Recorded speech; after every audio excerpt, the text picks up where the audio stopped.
Professor doctor Mohammad Yunus একাধারে একজন শিক্ষক, গবেষক, লেখক ও অর্থনীতিবিদ। তিনি শুধু তাই নয়, তিনি শান্তিতে নোবেলজয়ী একমাত্র বাংলাদেশীও বটে। দারিদ্র্য দূরীকরণে ৪০টির বেশি দেশ তার সামাজিক ব্যবসার মডেল অনুসরণ করছে। ডক্টর ইউনুসের চিন্তা, কাজ, ভবিষ্যৎ লক্ষ্য ও তার জীবনাদর্শ নিয়ে বিশ্বের ৮০টির বেশি বিশ্ববিদ্যালয়, কলেজে গবেষণা হয়। কিন্তু গেল ১.৫ দশকে হাসিনা সরকারের রোষানলে তিনি হয়েছেন শতাধিক মামলার আসামি। আদালতে গিয়ে দাঁড়াতে হয়েছে লোহার গারদে। গণ অভ্যুত্থানে হাসিনা সরকারের পতনের ৪ দিনের মাথায় তিনিই হলেন ছাত্র জনতার আকাঙ্ক্ষার অন্তর্বর্তী সরকারের প্রধান। মোহাম্মদ ইউনুস ১৯৪০ সালের ২৮ জুন চট্টগ্রামের হাটহাজারী এলাকার বাথুয়া গ্রামে জন্মগ্রহণ করেন।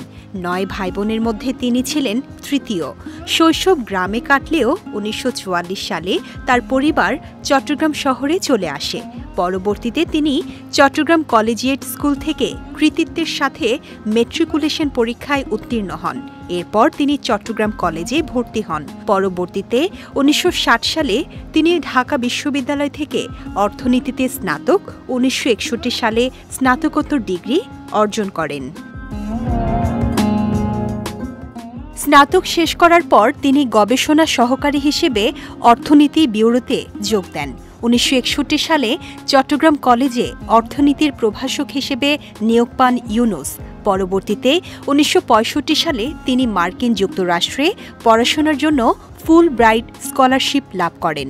১৯৭১ সালে ভ্যান্ডারবিল্ট বিশ্ববিদ্যালয়ের graduate program in economic development থেকে অর্থনীতিতে পিএইচডি ডিগ্রি অর্জন করেন।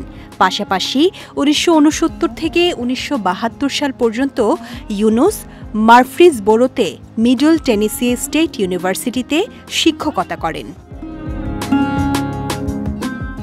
১৯৭১ সালে বাংলাদেশের স্বাধীনতা যুদ্ধের সময় মোহাম্মদ ইউনুস বাংলাদেশের পক্ষে বিদেশে জনমত গড়ে তোলা এবং মুক্তিযোদ্ধাদের সহায়তা প্রদানের জন্য সাংগঠনিক কাজে নিয়োজিত ছিলেন। যুদ্ধ শেষে ১৯৭২ সালে দেশে ফিরে তিনি চট্টগ্রাম বিশ্ববিদ্যালয়ে অর্থনীতি বিভাগে সহযোগী অধ্যাপক হিসেবে যোগ দেন এবং বিভাগের প্রধান হিসেবে দায়িত্ব পালন করেন।